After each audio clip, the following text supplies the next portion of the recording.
Arsenal, the Premier League champions.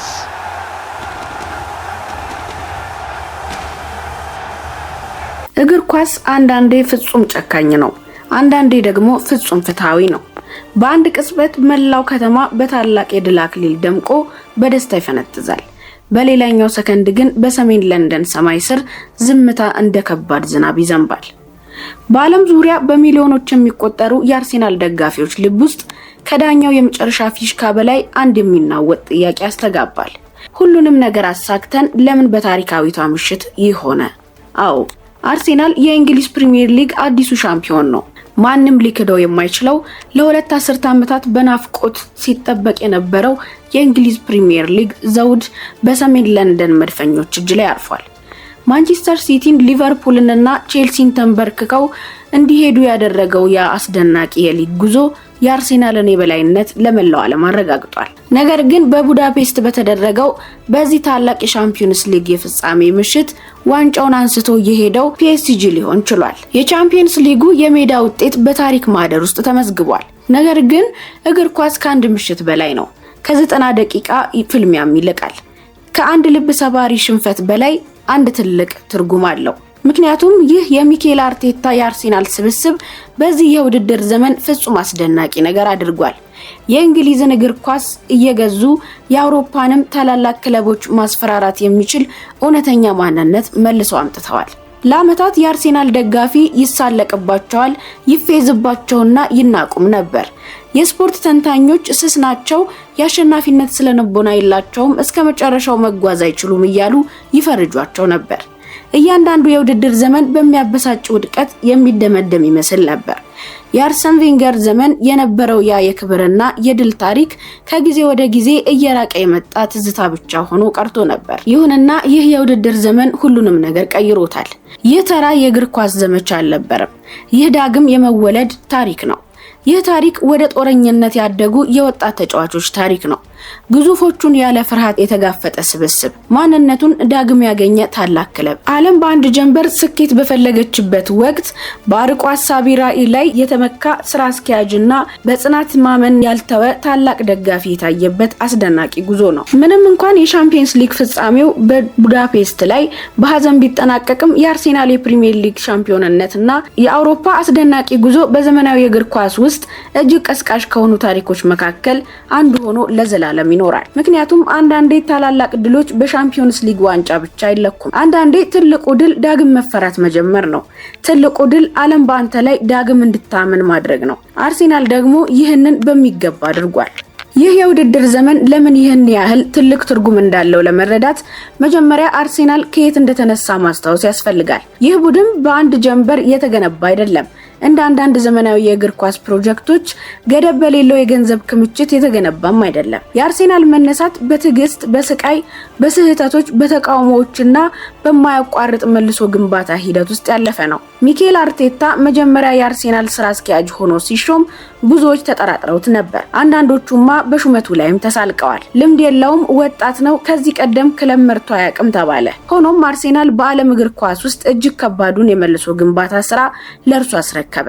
ጫናው እጅግ ከባድ ነበር። አርሰናል ያለ አቅጣጫ ይንሸራተት ነበር። ክለቡ ያንን የድሮ ግርማ ሞገሱን አጥቶ ነበር። የታላላቅ ዋንጫዎች ምሽቶች ጠፉ። ታላላቅ ተጫዋቾች ክለቡን ለቀቁ። ስብስቡ ሚዛኑን አጣ።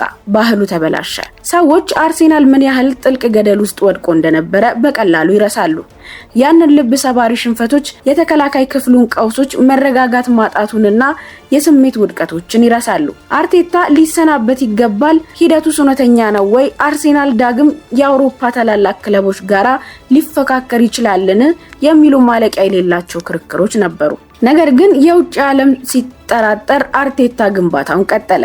ጡብ በጡብ ላይ አካል በአካል ከክለቡ ባህል ጋራ የማይሄዱ ተጫዋቾችን አስወገደ። ከታላቅ ስም ይልቅ ለወጣቶች እምነት ሰጠ። ዲሲፕሊን፣ ጥንካሬና እምነት ጠየቀ። በክለቡ ውስጥ ያለውን ድባብ ሙሉ በሙሉ ለወጠው። እናም ከሁሉም በላይ ደግሞ የራሱ መለያ መልክ ያለው ቡድን ፈጠረ። ያ መለያ ማንነት በዚህ የውድድር ዘመን በእንግሊዝ ፕሪሚየር ሊግ ላይ ፍጹም ፍንዳታን ፈጥሯል። አርሴናሎች ፍርሃት አልባ ነበሩ። ተጭነው ይጫወታሉ፣ ኳስን ይቆጣጠራሉ፣ በብልሃት ያጠቁ ነበር። በተከላካይ ክፍሉ ደግሞ በስሜትና በቁርጠኝነት ይከላከሉ ነበር። በሊጉ ውስጥ የነበረው እያንዳንዱ ጨዋታ የአርሴናልን ጥንካሬ የሚያሳይ ነበር። እያንዳንዱን የሊግ ጨዋታ እንደ ፍጻሜ የተጫወተው አርሴናል በመጨረሻም ያንን እጅግ ከባዱን የእንግሊዝ ፕሪሚየር ሊግ ዋንጫ በኩራት አነሳ። መላው ለንደን ቀይ ሆነች። እያንዳንዱ ታላቅ የእግር ኳስ ዘመን የሚጀምረው በአንድ ወርቃማ ትውልድ ነው። ማንቸስተር ዩናይትድ የ92 ስብስብ ነበረው። ባርሴሎና ሜሲ፣ ቻቪና ኢኔስታን አግኝቶ ነበር። አርሴናል አንድ ትልቅ ቤተሰብ ገነባ። በዚህ የውድድር ዘመን ዓለም የአርሴናልን ወጣት ስብስብ እውነተኛ መነሳትና የእንግሊዝ ሊግን በበላይነት ሲቆጣጠሩ ባይኗ አይታለች። ቡካዮ ሳካ፣ ማርቲን ኦዴጋርድ፣ ዊሊያም ሳሊባ፣ ዲክላን ራይስ፣ ጋብሪኤል ማርቲኔሊ፣ ካይ ሃቨርትስ እና ጋብሪኤል ማጋሌሽ እነዚህ ተራ የእግር ኳስ ተጫዋቾች ብቻ አይደሉም። እነዚህ የምኞት የጽናትና የአዲሱ የአርሴናል ማንነት ምልክቶች ናቸው። በተለይም ቡካዮ ሳካ የዚህን ቡድን ውበት ሁሉ በአካሉ የተሸከመ ልጅ ነው። ይህ ወጣት አጥቂ በትከሻው ላይ የማይሸከሙትን ከባድ ጫና የተሸከመበት ጊዜ ነበር። በብሔራዊ ቡድን ደረጃ ልብ ሰባሪ ሽንፈት አጋጥሞታል። አንድ ወጣት ተጫዋች ሊሸከመው የማይገባውን የዘረኝነትና የተቃውሞ ሂስ አስተናግዷል። ነገር ግን ከመውደቅ ይልቅ ሳካ ወደ ታላቅ ኮከብነት ተቀየረ። በዚህ የውድድር ዘመን በፕሪሚየር ሊጉ ላይ ያሳየው አስደናቂ የጎልና አሲስት ብዛት አርሴናልን ወደ ዋንጫው የመራው ዋነኛ ሞተር ነበር። እያንዳንዱ ትልቅ ጨዋታ ድፍረትን ሲጠይቅ ሳካ ቀድሞ ይገኛል። ከእርሱ ጎን ደግሞ ማርቲን ኦዴጋርድ አለ፣ ካፒቴኑ፣ ጥበበኛው የሙዚቃ መሪው።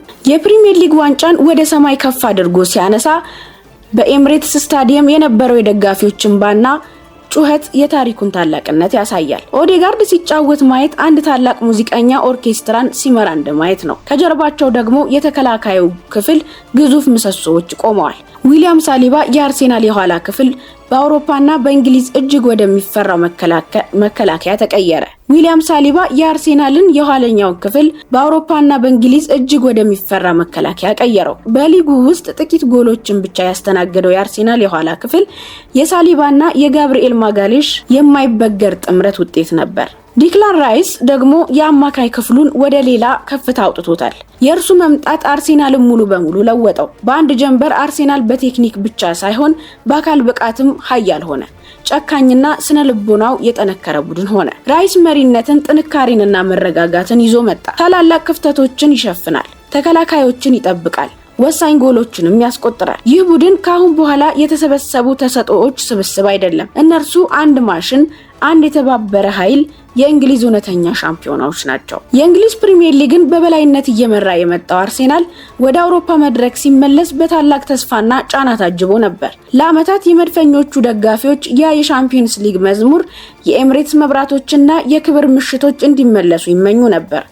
አርሴናሎች ወደ አውሮፓ ሜዳዎች ሲገቡ ግን ምንም አይነት ፍርሃት አልታየባቸውም። እነርሱ የእንግሊዝ ሊግን እየመሩ የመጡ በመሆናቸው በከፍተኛ በራስ መተማመን የተሞሉ ነበሩ። የምድብ ድልድሉ ጨዋታዎች ትልቅ መልእክት ያስተላለፉ ነበሩ። ቡድኖችን በልበ ሙሉነት አጠቁ፣ ጨዋታዎችን በበላይነት ተቆጣጠሩ። ተቃዋሚዎች ይህ አርሴናል የቀድሞ በቀላሉ የሚሸነፈው ቡድን እንዳልሆነ፣ ይልቁንም የእንግሊዝን ሊግ እያናወጠ ያለ አስፈሪ ኃይል መሆኑን ወዲያውኑ ተረዱ። በመቀጠል የጥፋትና የልማት መድረክ መጣ። እዚህ ቦታ ነው ታሪክ የሚሰራው። እዚህ ቦታ ነው ደካማ ቡድኖች የሚፈርሱት። እያንዳንዱ ጨዋታ እንደ ጦርነት ነበር። እያንዳንዱ የቴክኒክ ስህተት ዋጋ ያስከፍል ነበር። አርሴናል ግን በህይወት መቆየቱን ቀጠለ። የኤምሬትስ ስታዲየም ወደ ምሽግነት ተቀየረ። ደጋፊዎች ታሪክ እየቀረበ መሆኑን ተሰማቸው። አስደናቂ ጎሎች፣ አስጨናቂ አፍታዎች፣ የኋለኛው ሰከንድ ድሎችና ድንቅ የተከላካይ ክፍሎች የሚታዩበት ስሜታዊ የኳስ ምሽቶች ነበሩ። የአርሴናል የአውሮፓ ጉዞ ውበቱ ድፍረታቸው ላይ ነበር። በፍርሃት አልተጫወቱም። የአውሮፓ ታላላቅ ክለቦችን በገዛ ሜዳቸው አጠቁ። የራሳቸውን ማንነት አሳዩ። ያ ብቻ በመላው አውሮፓ አህጉር ትልቅ ክብር አተረፈላቸው። እናም ቀስ በቀስ አንድ አደገኛ ነገር ተከሰተ። ዓለም አርሴናል የፕሪሚየር ሊግ ዋንጫን ከማንሳቱ በተጨማሪ የሻምፒየንስ ሊግ ዋንጫን በመጨመር ታሪካዊ ድርብ ድል ሊያሳካ ይችላል ብላ ማመን ጀመረች። ከእንግሊዝ ሀገር ውጪ አርሴናል የእግር ኳስ ክለብ ብቻ ሳይሆን የህይወት መመሪያና ባህል የሆነባት አንድ ሀገር ካለች እሷ ኢትዮጵያ ናት። በትልቅ ጨዋታ ምሽት በአዲስ አበባ ጎዳናዎች ላይ ስትራመድ ይህንን እውነት ወዲያውኑ ትረዳዋለህ። ቀይ ማሊያዎች፣ ነጭ ስካርቮች፣ በደጋፊዎች የተጨናነቁ ካፌዎችና ሆቴሎች፣ ስለ መጫወቻ ስልት በቁጭት የሚከራከሩ ወጣቶች፣ ስለ ቴክኒክ የሚያወሩ የታክሲ አሽከርካሪዎችና ጎል ሲገባ በአንድ ድምጽ የሚንቀጠቀጡ ሰፈሮች። አርሴናል በኢትዮጵያ ዝም ብሎ አይደገፍም። አርሴናል በኢትዮጵያ ይኖራል። ለ10 ዓመታት የኢትዮጵያ እግር ኳስ ባህል ከአርሴናል ጋራ ጥልቅ የስሜት ትስስር አለው። አንዳንዶች ይህንን ፍቅር ከወላጆቻቸው ወርሰዋል። ሌሎች ደግሞ በአርሰን ቬንገር ዘመን በነበረው በዚያ ውብ አጥቂና ማራኪ የእግር ኳስ ፍልስፍና ተማርከው የወደቁ ናቸው። እናም አርሴናል የፕሪሚየር ሊግ ዋንጫን ሲያነሳ በመላው ኢትዮጵያ የተፈጠረው የደስታ ፍንዳታ ታሪካዊ ነበር። ካፌዎች በደስታ ጨፈሩ።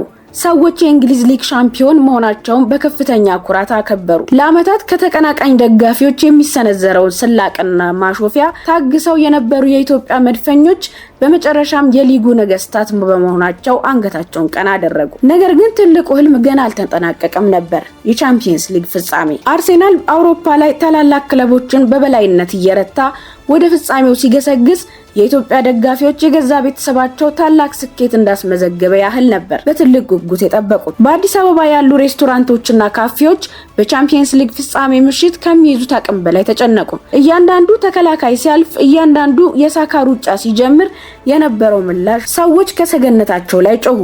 የመኪና ጥሩምባዎች መንገዳቸውን አደነቆሩ። ይህ የሚያሳየው በኢትዮጵያ ውስጥ ያለውን ጥልቅ የእግር ኳስ ስሜት ነው። ደጋፊዎች ጨዋታን በዘፈቀደ አይመለከቱም። እያንዳንዱን ሰከንድ በጥልቀት ይሰማታል። እናም ያ ትልቅ ምሽት መጣ። የቻምፒየንስ ሊግ ፍጻሜ። የፕሪሚየር ሊጉ ሻምፒዮን አርሴናል ከአውሮፓ ግዙፉ ፒኤስጂ ጋራ የተጋፈጠበት ምሽት። ትልቁ ህልም፣ ከባድ ጫናና ማዕበላዊ ስሜት የነገሰበት ምሽት። ለአርሴናል ደጋፊዎች ይህ ተራ ጨዋታ አልነበረም። የፕሪሚየር ሊግ ዋንጫን በታሪካዊ የቻምፒየንስ ሊግ ዋንጫ አጅቦ ታሪክም ሙሉ በሙሉ የመጻፍ ዕድል ነበር። በሌላ በኩል ደግሞ ፒኤስጂ ቆሟል። በከዋክብት የተሞላና ለአውሮፓ ክብር እጅግ የራበው ክለብ። የፍጻሜው ጨዋታ እጅግ አስጨናቂና ውጥረት የበዛበት ነበር። እያንዳንዱ ኳስ አደገኛ ነበር። አርሴናል በሊግ ሻምፒዮንነቱ ልበ ሙሉነት በድፍረት ተዋጋ። ድሉ የሰሜን ለንደን የሚሆን የሚመስልባቸው በርካታ አፍታዎች ነበሩ። ኦዴጋርድ ኳሶችን ሲያከፋፍል፣ ሳካ ተከላካዮችን ሲያሸብር ጨዋታው በአርሴናል እጅ ያለ ይመስል ነበር።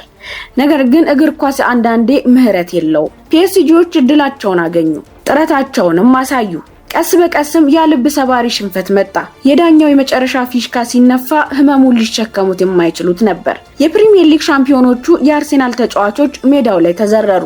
ደጋፊዎች በዝምታ ቀዘቀዙ። አንዳንዶች አለቀሱ። የታሪካዊው ድርብ ህልም በአንድ ቅጽበት አምልጦ ነበር። ይህ የላቀ የእግር ኳስ ጨካኝ ገጽታ ነው። አንደኛው ቡድን ለዘላለም ያከብራል፣ ሌላኛው ደግሞ ጠባሳ ተሸክሞ ይመለሳል። በቡዳፔስቱ የፍጻሜ ሽንፈት ወቅት አዲስ አበባና ኢትዮጵያ ትልቅ ሐዘንና ዝምታ ሰፍኖ ነበር። የፕሪሚየር ሊጉ ደስታ በአንድ ምሽት በቻምፒየንስ ሊግ እንባ ተተካ። አንዳንዶችም ከጨዋታው በኋላ መናገር እንኳን አቅቷቸው ነበር።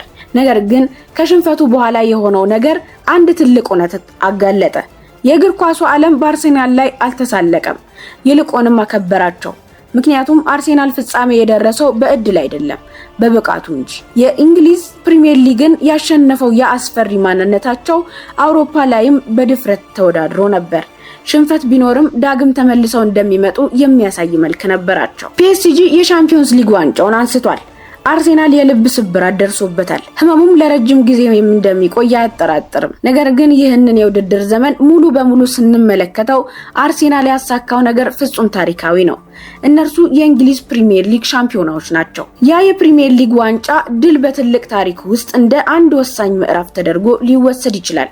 ስለ እድገት፣ ስለ ጽናትና ገና ስላልተጠናቀቀ ታላቅነት የሚያወራ ምዕራፍ። አርሴናሎች ካሁን በኋላ ከውጭ ሆነው የሚያዩ ምስኪኖች አይደሉም። እነርሱ በእንግሊዝ ምድር ላይ የበላይነታቸውን ያረጋገጡ፣ አውሮፓን የሚያንቀጠቀጡ እውነተኛ ተፎካካሪዎች ናቸው። የእግር ኳሱ ዓለም ዛሬ በተለየ አይን ያያቸዋል። ተቀናቃኞች በተለየ ፍርሃት ይመለከቷቸዋል። ደጋፊዎችን በተለየ እምነት ያምናሉ። የእግር ኳስ ታሪክ እንደሚያሳየው ታላላቅ ክለቦች ትልቅ የአውሮፓ ክብር ከመቀዳጀታቸው በፊት እንዲህ ያለውን ልብ ሰባሪ ሽንፈት ያስተናግዳሉ። ማንቸስተር ሲቲ አውሮፓን ከመግዛቱ በፊት አሳዛኝ ሽንፈቶችን አስተናግዷል። ሊቨርፑል ሻምፒዮን ከመሆኑ በፊት የፍጻሜ ጨዋታዎችን ተሸንፏል። አንዳንዴ ሽንፈት ለቀጣዩ ታላቅ ስኬት እንደማገዶ ያገለግላል። እዚህ ላይ ነው ለቀረው የአውሮፓ ክፍል አስፈሪ እውነት የሚጀምረው። ይህ የአርሴናል ስብስብ አሁንም ወጣት ነው። ገና እያደገና እየተማረ ያለ ቡድን ነው። ሳካ፣ ሳሊባ፣ ማርቲኔሊ፣ ኦዴጋርድ እና ራይስ ሁሉም ገና በእድሜያቸው ወጣቶችና ረሃብተኛ ናቸው።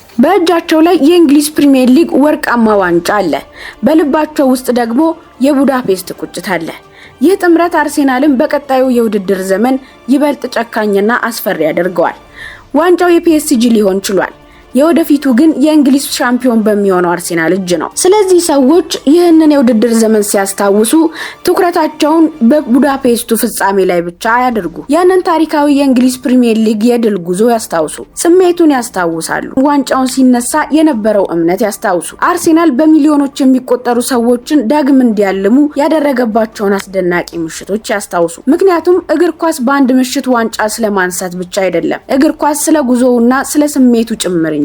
ይህ የእንግሊዝ ሻምፒዮን የሆነው የአርሴናል ስብስብ ደግሞ ለዓለም የማይረሱ ታላላቅ ስሜቶችን ሰጥቷል። መጀመሪያ ለምን እግር ኳስን እንደወደድነው ዳግም አስታውሰውናል። ድፍረቱ፣ ድራማው፣ ተስፋው፣ የልብ ስብራቱና ውበቱ። አርሴናል በአውሮፓ ፍጻሜ ተሸንፎ ሊሆን ይችላል፣ ነገር ግን በእንግሊዝ ምድር ላይ የነገሰ እውነተኛ ሻምፒዮን ነው። ውድ የግሎባል አዲስ ቤተሰቦች አርሴናል የእንግሊዝ ፕሪሚየር ሊግ ዋንጫን አንስቶ በሻምፒየንስ ሊግ ፍጻሜ ላይ ያጋጠመው ሽንፈት በቀጣይ ዓመት ይበልጥ ጠንካራ ያደርገዋል ብላችሁ ታምናላችሁ? በተለይም በኢትዮጵያ የምትገኙ መድፈኞች በሊጉ ዋንጫ መደሰታችሁ ወይስ በሻምፒየንስ ሊግ ሽንፈት ማዘናችሁ አመዘነ? ያላችሁን ሐሳብ በኮሜንት መስጫው ላይ አስፍሩልን።